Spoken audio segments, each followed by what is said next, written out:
We are now going to take a different approach and have our mobile robot ask the conveyor where it needs to go to pick up parts. To do that, we are going to use a transport protocol behavior, which allows you to set the pickup or delivery information for a component. To get started, I'll select the mobile robot in the 3D world. I'll now access its Python script that we have been working on. We do not need these lines of code anymore in the onRun event, so I will delete them. So in our script, we are suspending the onRun event until we get a signal from the conveyor. And once we get that signal, let's get the part at the end of the conveyor's path. I'll write part equals conveyor.child components, and I'll get the last item in the list, so an index of -1. From there, I'm going to use the part or component object to call this method, getTransportInfo. We don't want the transportation information from the part, we want it from its parent, which is the conveyor. So I'll say part.parent.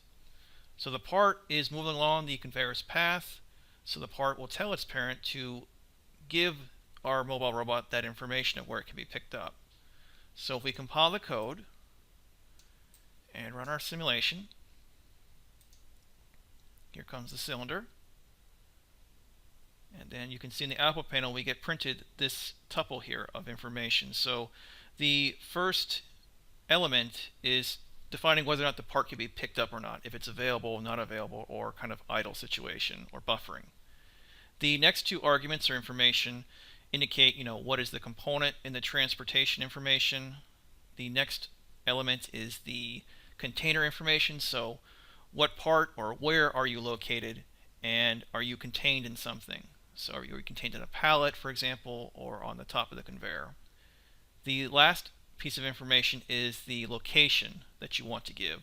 So by default right now, every component will have this set of information. So 0 for not available, its component container will be none, and this matrix object actually is just a brand new matrix, it's empty. It'll give you 0, 0, 0 for its position vector coordinates.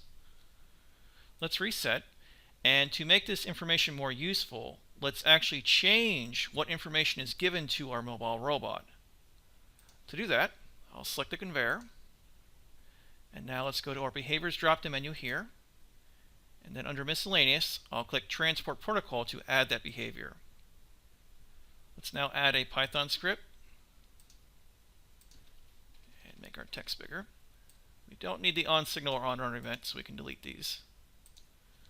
Let's get the component object, and remember, we're now working in a script that's in the conveyor, not the mobile robot. So comp equals getComponent. Let's get the conveyor's path. I'll write path equals comp.getBehavior.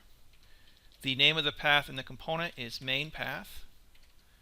Let's also get our pickup location, the frame located here in our conveyor. So I'll say frame equals comp.getFeature. We're basically doing what we were doing in earlier videos. So pick up location, and let's get the frame's position in world coordinates. So I'll say point or location equals the component's world position matrix times the frame's node position matrix. Make the script editor a bit bigger for you. There we go. And now the only thing we're doing new is with the transport protocol behavior. So I'll write TP equals comp.getBehavior. The name of the behavior is transport protocol by default.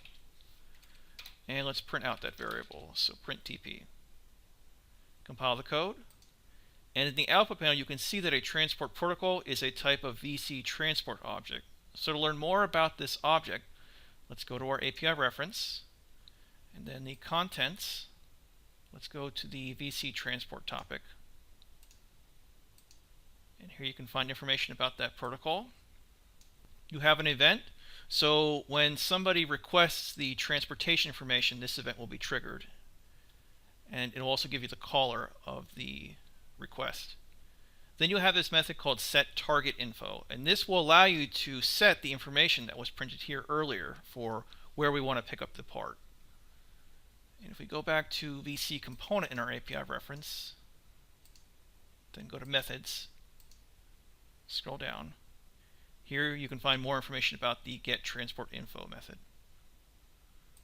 Let's now go back to our script and use that method and event for our protocol. So I'll write tp.onTransportInfo equals, let's call it order. So for our order function, we'll get the caller, but we really don't need to worry about that now because we know our part is actually calling the transportation information from the conveyor. So what we want to do is set the data that's given to the vehicle. So the first argument has to be our transportation protocol to call that method of setTargetInfo. And what do we want to do? We want to say that the conveyor and its parts are available. So we'll give a constant here called VC_available. And then you could give the part or the component, whatever you want to give. So we'll actually give the conveyor as the object in our second argument here, because in some cases you may want to work with the component to adjust the pickup location. So it can be helpful to have this component object. Then we'll give the container, in this case it's the path, and then we'll give the location we want the vehicle to go to, which is that frame feature in the component in world coordinates. I'll compile the code, and now if we run our simulation and pay attention to the output panel, we should get some new information. So here comes the part. And yep, you can see in the output panel, we got the first item is a 1, so we know something is available.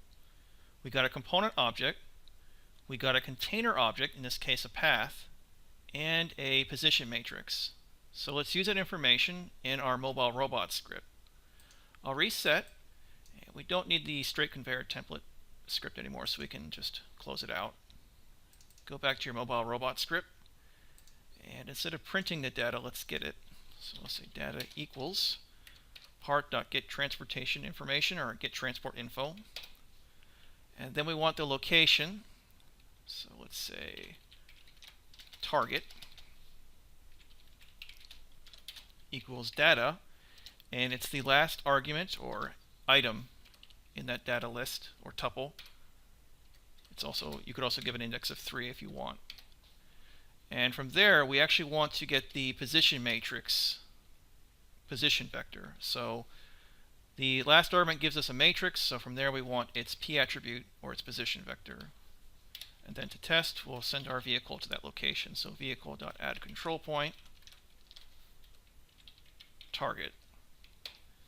Then what do we want to do? Let's transfer our part into the vehicle's container. So I'll say we have to create a delay first because we have to wait for our vehicle to get to the pickup location.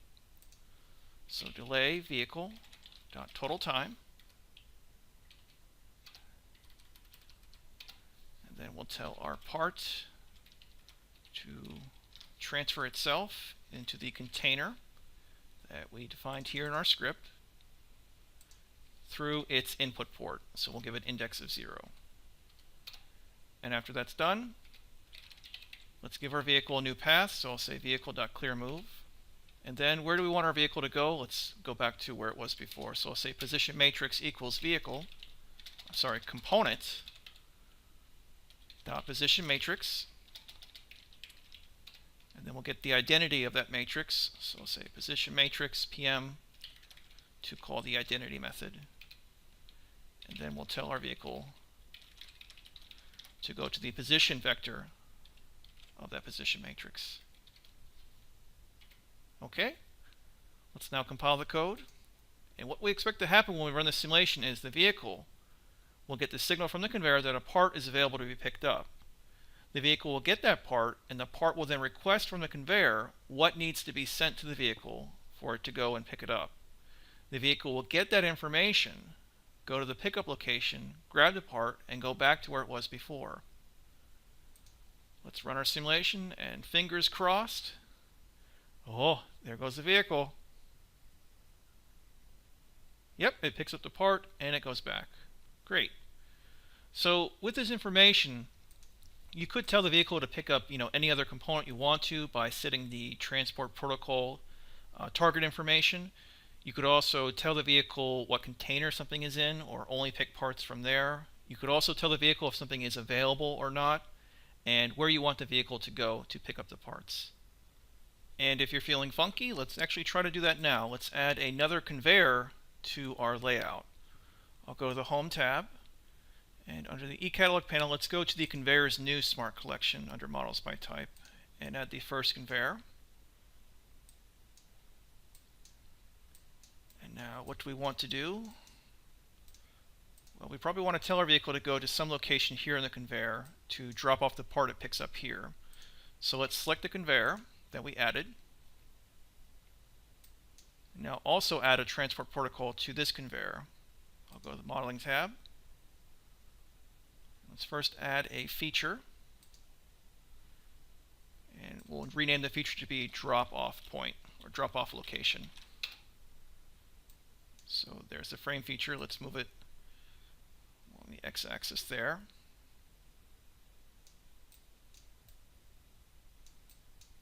Now let's add a transport protocol behavior to our conveyor and a Python script. In our script, let's actually do what we did earlier. Get the component object. You could copy and paste the script from the template conveyor, but we can just quickly write it now. We'll get the path, so comp.getBehavior. In this component, the name of its path is path underscore underscore hide in capital letters underscore underscore. And then we'll get the frame. So frame equals comp.getFeature. Drop off location. We'll get our location, which is going to be the component's world position matrix times the frame's node position matrix.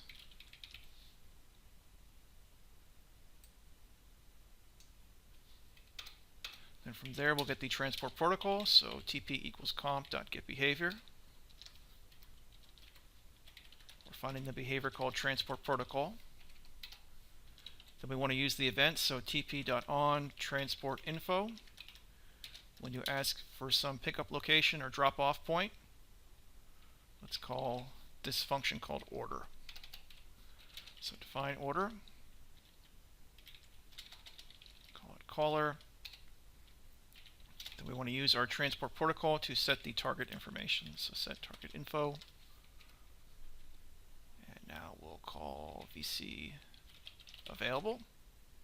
Give the component, give the path, and our location. Compile the code.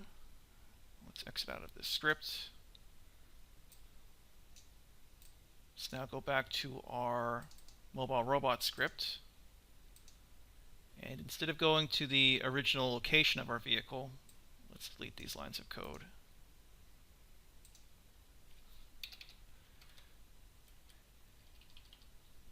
And using the application object, we'll go create a variable called drop-off, or we could call it other conveyor equals app.findComponent. The name of the component we added was called conveyor. Let's now use our part to get new data. So data equals part dot get transport info. This time we want to request the information from the other conveyor. And then from there, we'll use our vehicle. Let's first get the target location, sorry. So target equals data. It could be -1 or 3 for the index. And then we'll tell our vehicle, remember the target has to be a position vector, sorry. So add that P attribute. We'll then do vehicle.addControlPoint target, and then we want to create a delay to wait for the vehicle to get to the drop-off point. So vehicle.totalTime. Then we'll use our part to transfer itself into the path of our other conveyor. Now, do we have to write lots of code for that? No, because remember, our other conveyor also gave the container it wants to use for the delivery, which is in our data list here, or tuple, or data variable, sorry. And that would be the third argument. Yeah, sorry. So there's 4 pieces of information in total you can get from the transport info. So we want to get the index of 2 for the third element. And the port we want to go to is the input port of the path. And let's see if this works. Compile the code, minimize the script, and what we expect to happen is the vehicle should go pick up the part like it did earlier, take the part here to the drop-off location, and the part should move along this conveyor. Run the simulation.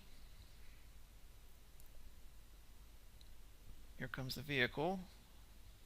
Show me that magic. Oh, look at that! Oh, snap! It worked! So there you go. Great. So now you know how to get the pickup location for a part as well as the drop-off information.